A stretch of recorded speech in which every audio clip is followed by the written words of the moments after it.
Esse mês, o nosso tema é Compaixão eu tenho. Compaixão eu tenho. E a divisa, ao ver as multidões, teve compaixão delas, porque estavam aflitas e desamparadas como ovelhas sem pastor. O tema nos remete a pelo menos duas perguntas. Para você, o que significa compaixão?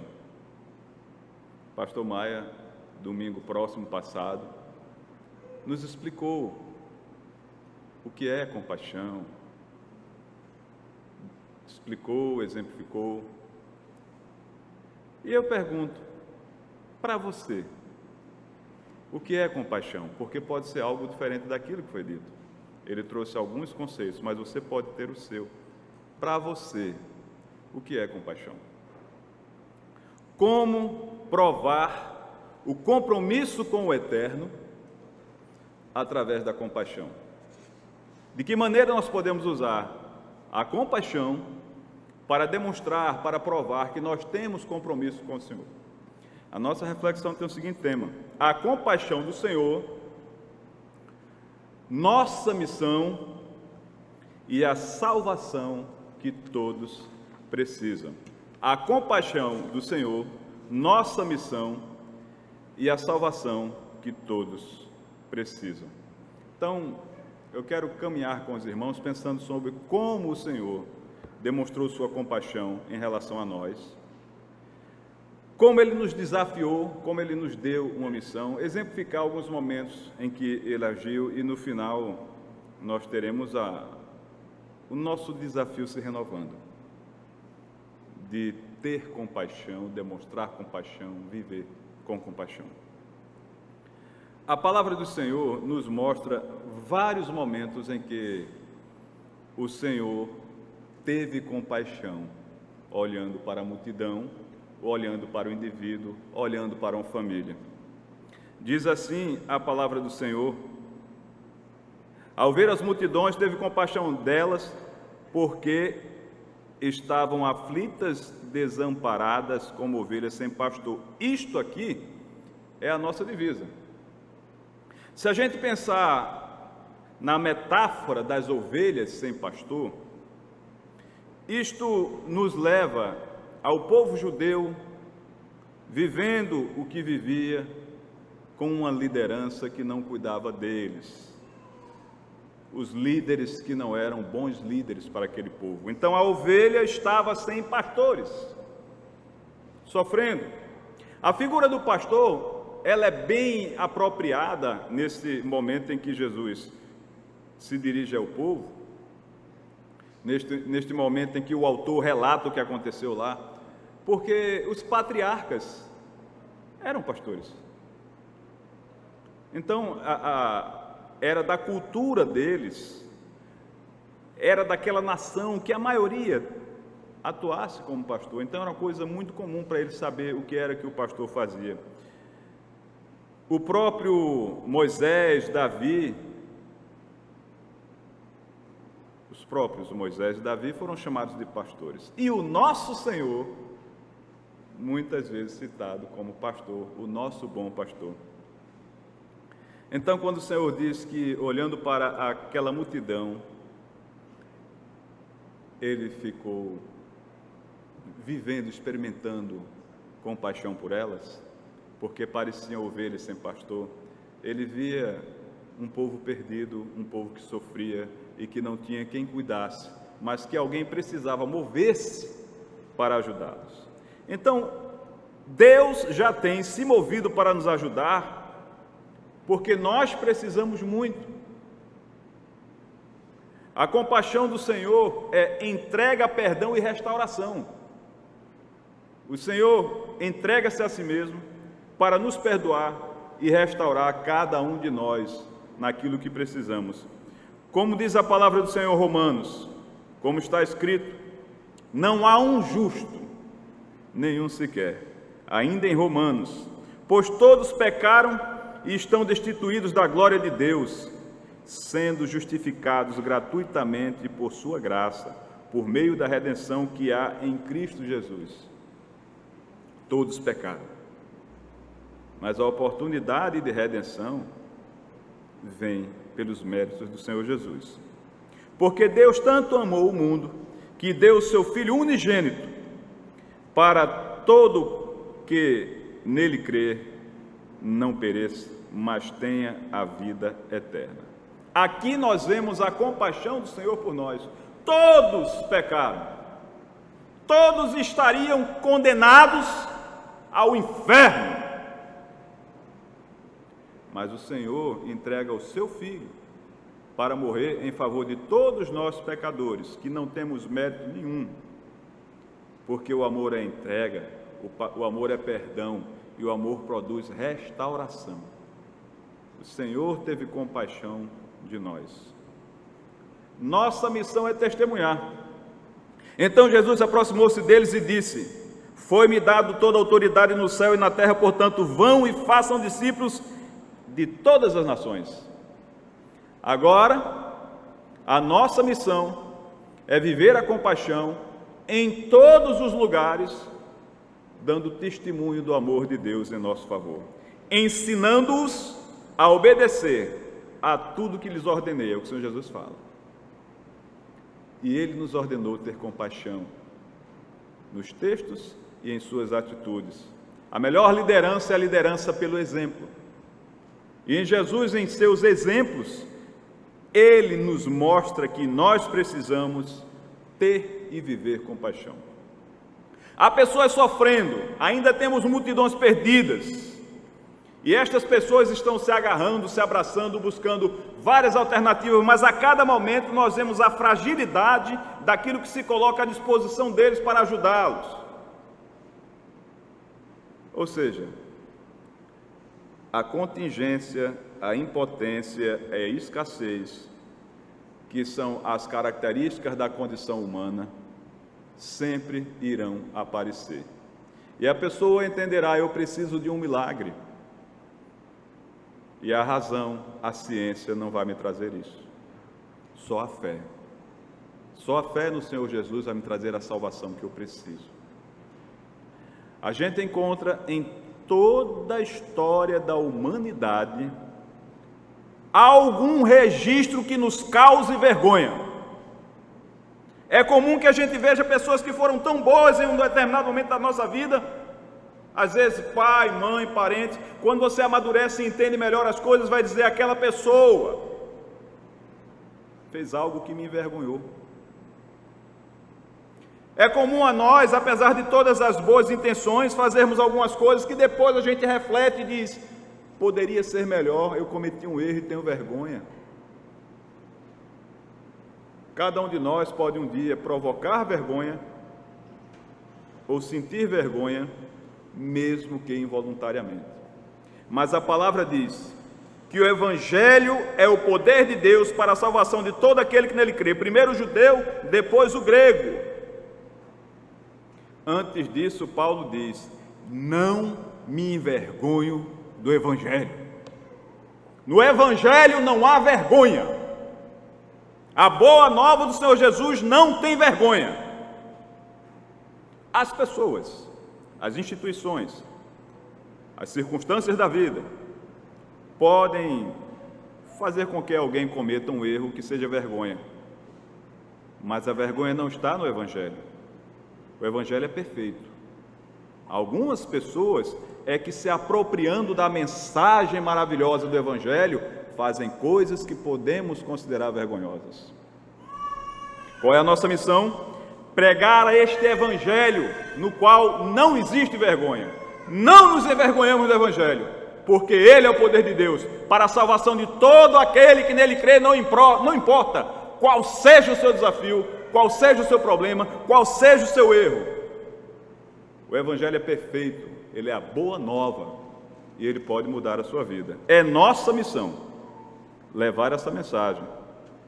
A compaixão do Senhor foi demonstrada, a nossa missão é levar esta compaixão, vivendo-a a todo aquele que precisa de salvação.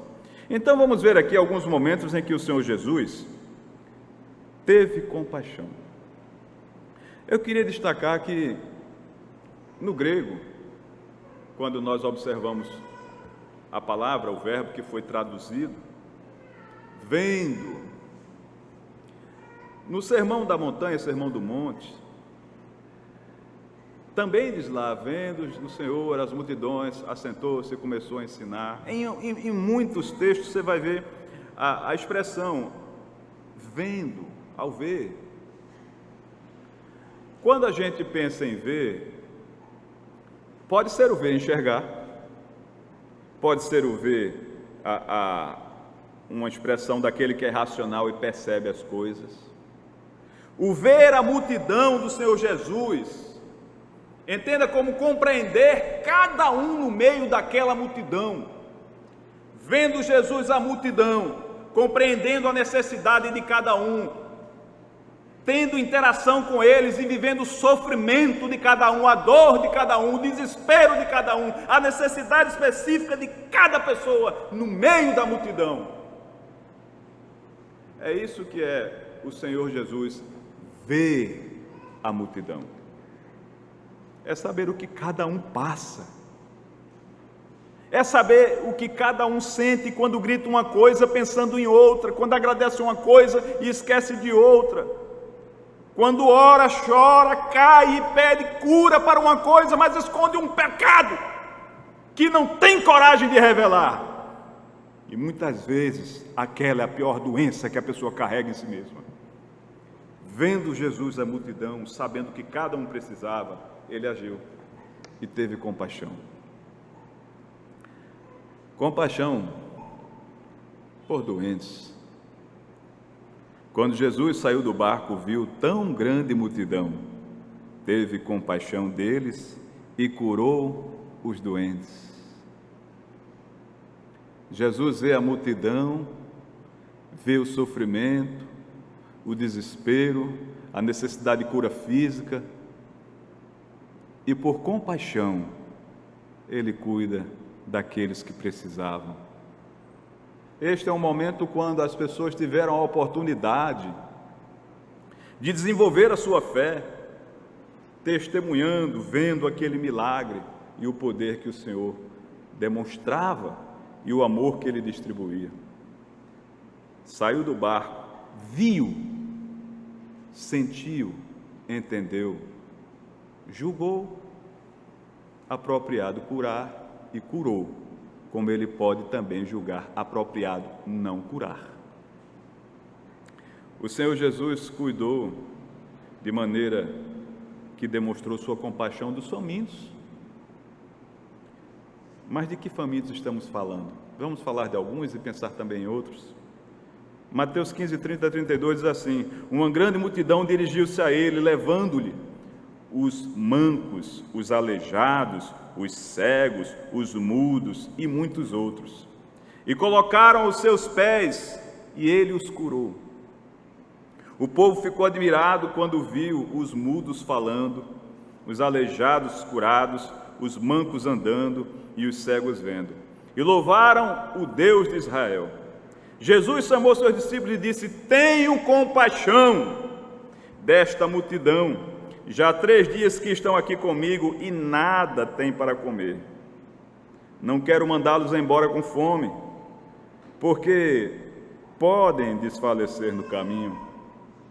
Eu curei esse cego, eu curei aquele aleijado, eu fiz o manco andar direito, curei tudo, e agora, se eu não der comida, ele vai morrer. O que é que eu fiz? Podemos entender que o Senhor Jesus disse assim: a salvação, o cuidado, a transformação que eu tenho para cada um que sofre é plena. Jesus não é especialista em A ou B. Jesus é perfeito e todo-poderoso em tudo.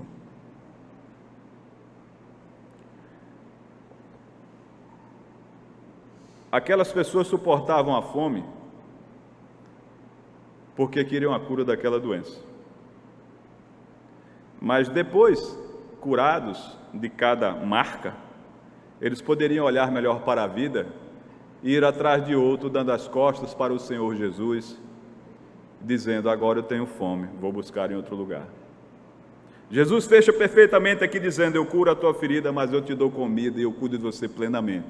Agora, se você opta em ir para outro lugar, eu já demonstrei a minha compaixão por você. Se você não tem compaixão por si mesmo, caminhe até o inferno com suas próprias pernas, porque eu já te dei condição de ter liberdade, saúde e capacidade. E se você agora prefere continuar no erro, prefere caminhar para a morte, diga não para a vida que agora eu te entrego, se abrace com o caminho da morte. É a mensagem.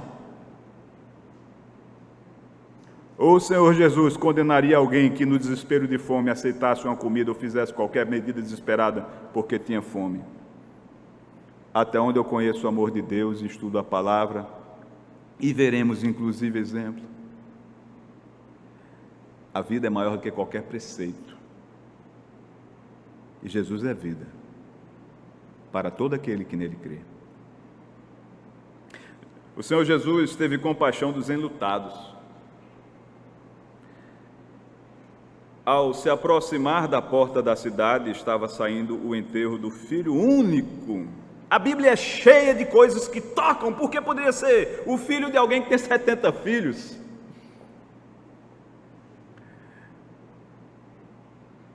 Mas era o único filho daquela pessoa.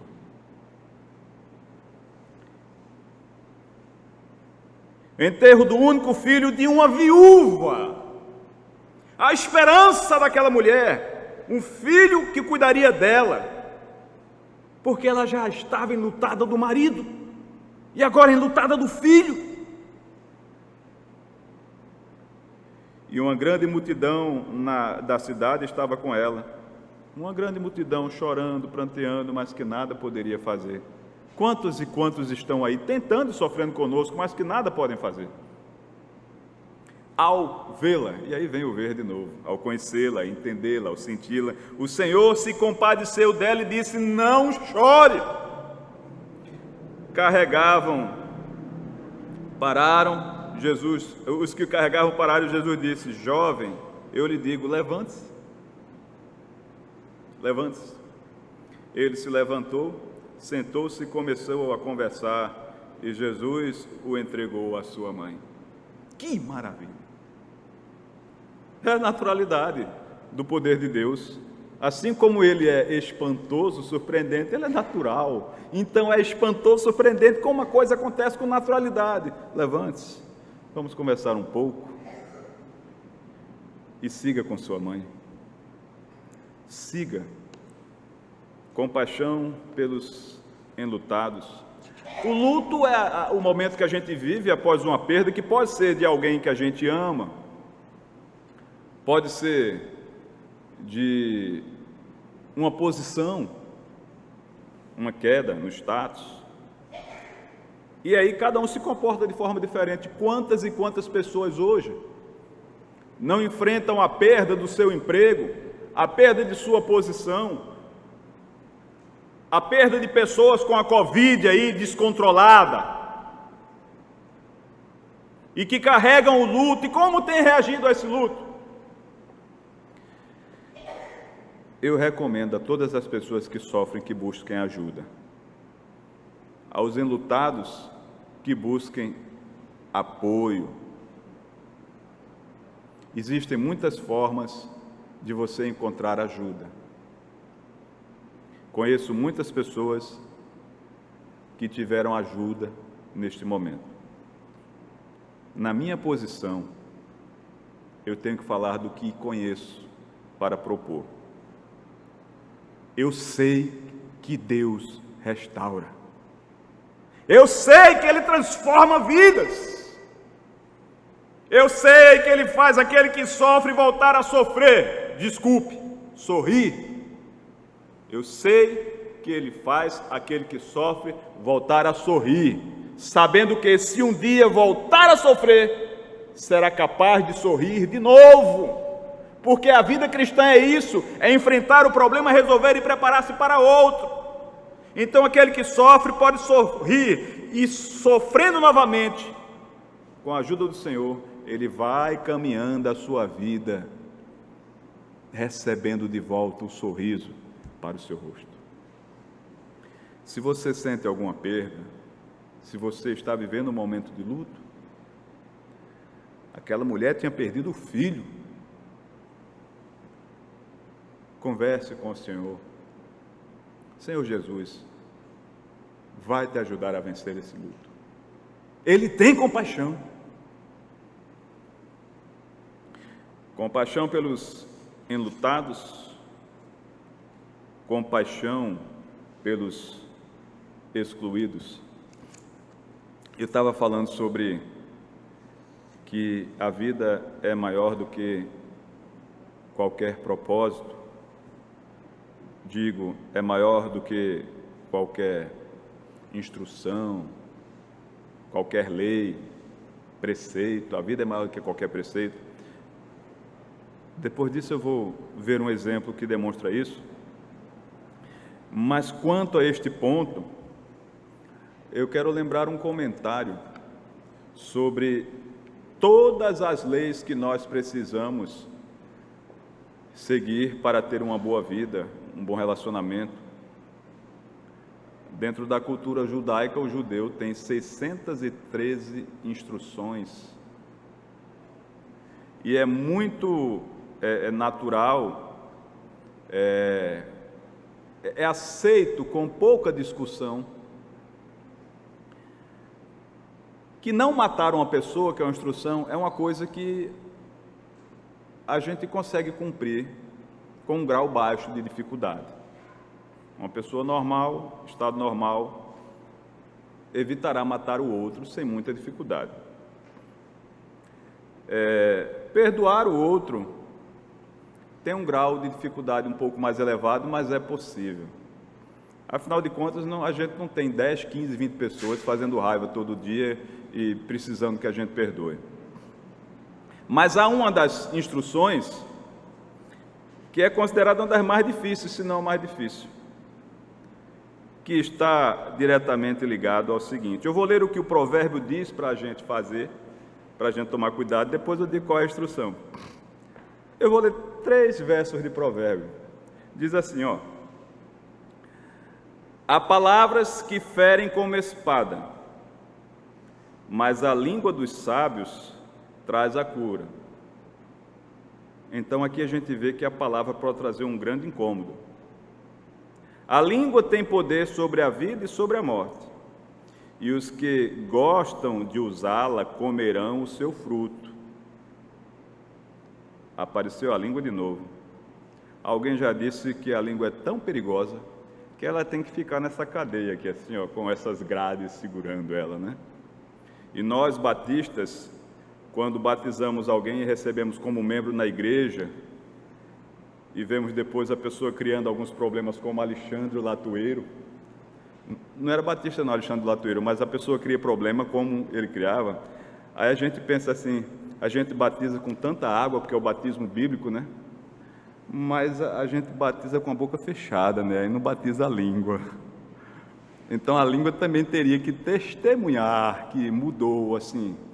O batismo é o símbolo, então o corpo todo está dizendo, eu agora tenho nova vida, né? Mas a língua, ela está ali trancadinha, e aí depois a pessoa continua aí com esta língua fazendo ferida. Quem é cuidadoso no que fala, evita muito sofrimento. Quantas e quantas pessoas nós já não ferimos pelo que dissemos, ou já nos feriram com o que dizem? A língua mentirosa odeia aqueles a quem fere, e a boca lisonjeira provoca a ruína.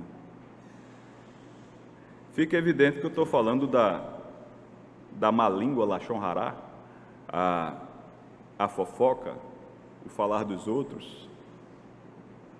É muito difícil esse negócio, né? Tem gente que vive disso, de falar, e eu vou falar, e depois eu desfalo, mas já está falado, então eu falo, uma multidão ouve, depois eu desfalo para 2 ou 3. Amados irmãos, os estudiosos, os sábios, a cultura judaica entende que quando a pessoa praticava essa fofoca, ela de alguma forma recebia de Deus a sua recompensa. E quando alguém tinha lepra, então, era a possibilidade de estar recebendo a recompensa por ser fofoqueiro, por falar dos outros. Então, nós temos a experiência de entender que lepra, doença de pele, biblicamente é uma possibilidade de que ela esteja ali em função do pecado de ter falado mal dos outros, fofocado. Aí você já vê o sinal. Já pensou se todo mundo que falasse dos outros ficasse com lepra hoje em dia? Tem tanta gente preocupada com a pele, minha pele, e não se preocupa com a língua. Isso é um acidente que qualquer um pode sofrer, né? Haviam leprosos sempre afastados da multidão, porque estavam no estado de impureza. Você se sente bem caminhando ao lado de alguém que só fala dos outros e fala mal? Essa pessoa, ela é boa para o ambiente ou é uma pessoa tóxica? Ela faz a festa ou ela acaba com a festa? Ela traz a alegria ou ela traz a tristeza? Ela levanta alguém ou derruba? Ela serve ao Senhor ou ao Satanás? Alguém ela serve. Se servisse a si mesma já é desvio. Então ou é a ela mesma ou é ao Satanás, porque ao Senhor não é.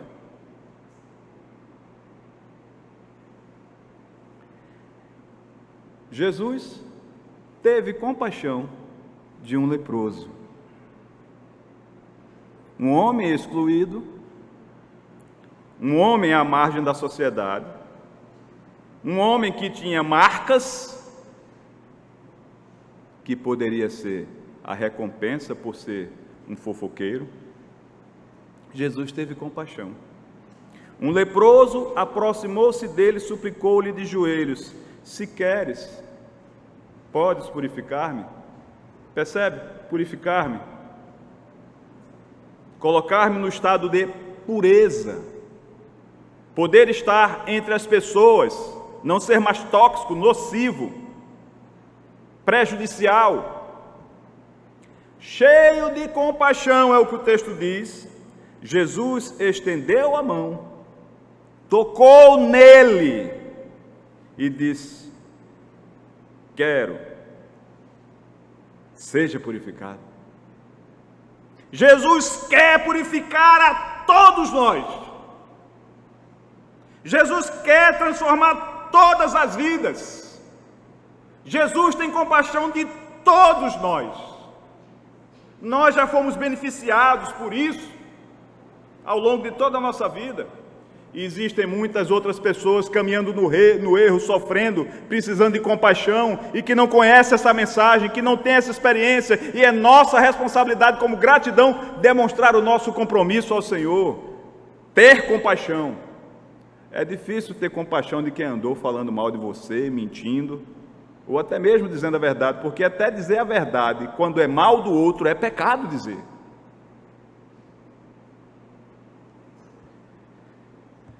Jesus teve compaixão daquela pessoa que muitos não teriam.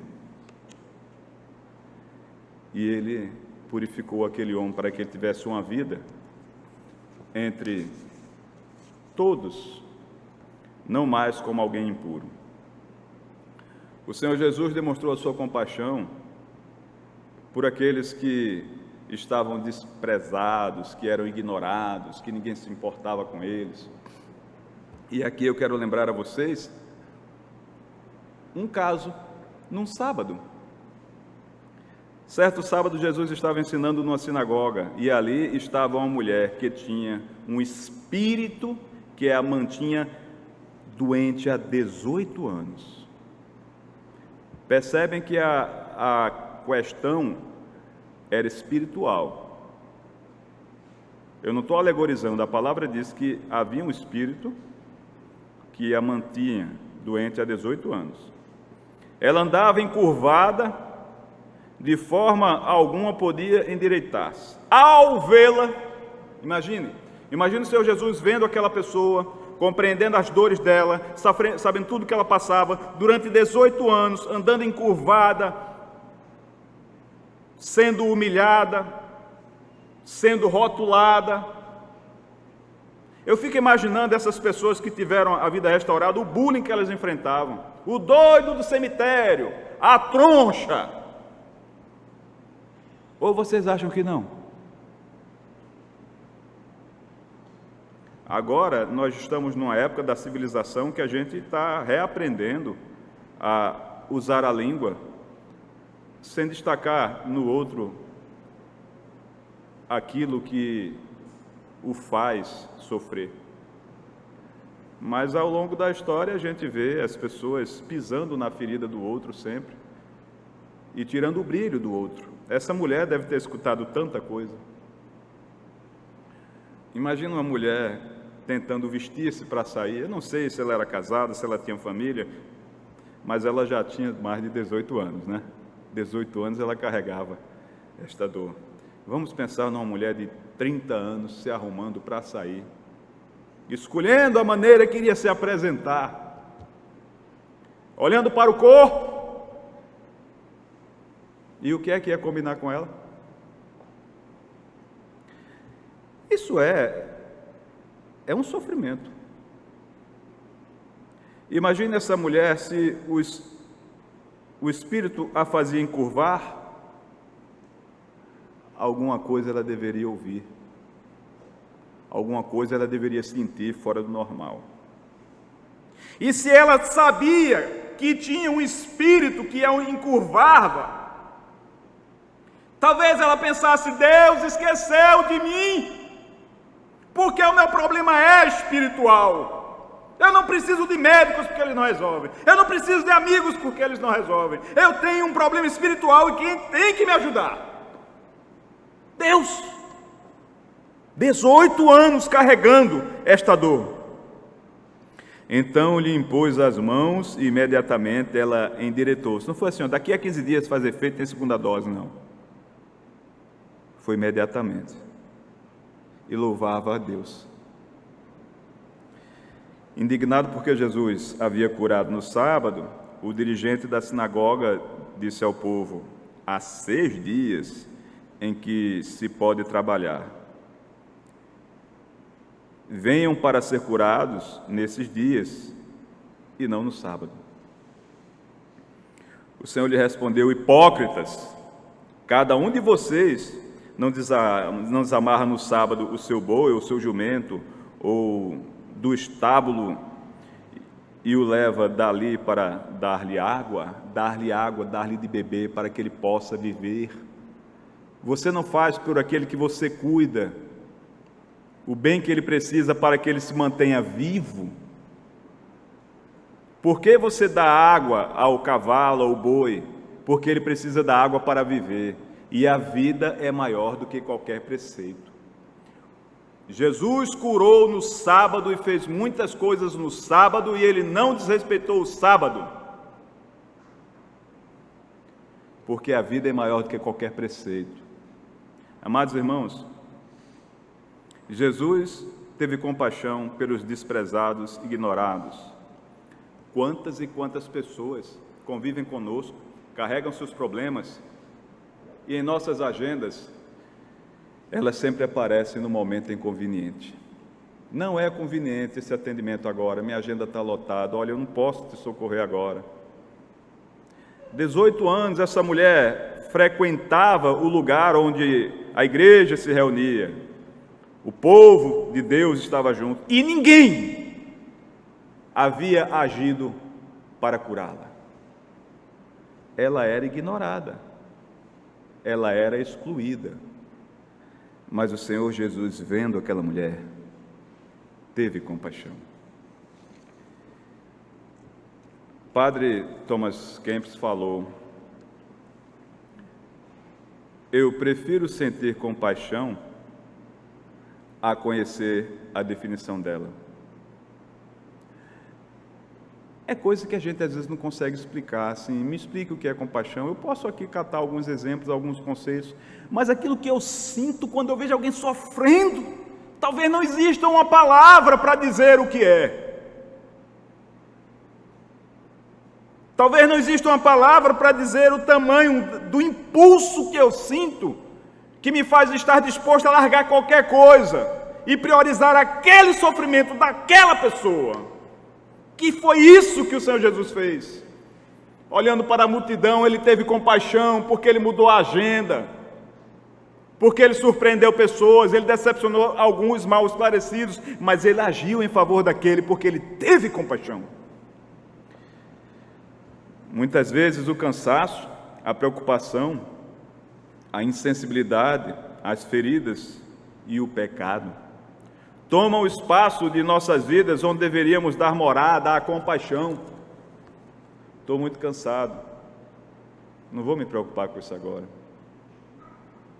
Ou o pecado, fechando os nossos olhos diante da missão de viver o amor. Há muitas pessoas sofrendo dentro e fora da igreja, inocentes e culpados, fortes e fracas, ricas e pobres. A dor não escolhe a quem vai fazer sofrer. Entretanto, o amor de Cristo, que excede a todo entendimento, ele muda vidas. E ele nos vê, nos percebe, nos entende e tem compaixão. Nossa missão é levar a todos aqueles que sofrem a mensagem da esperança. Aquele que está só pode encontrar um amigo. Aquele que está doente pode enfrentar a doença. Aquele que está chorando pode voltar a sorrir. Aquele que desistiu de viver pode recomeçar a sua caminhada e ser feliz. Jesus tem compaixão e salva toda pessoa que nele crê. Que ele receba o nosso pedido de perdão pelos momentos em que não demonstramos àqueles que precisavam a compaixão que deveríamos ter aprendido com o Senhor Jesus. Jesus tem compaixão e salva todo aquele, independentemente de qual seja a sua dor, o seu pecado. Salva todo aquele, independentemente de qual seja o seu desespero. Salva todo aquele, independentemente de há quanto tempo esteja carregando aquela marca. Salva todo aquele, independentemente de quão abissal seja a região escura onde ele se esconde, porque desistiu de viver. Jesus salva todo aquele que nele crê. Amém.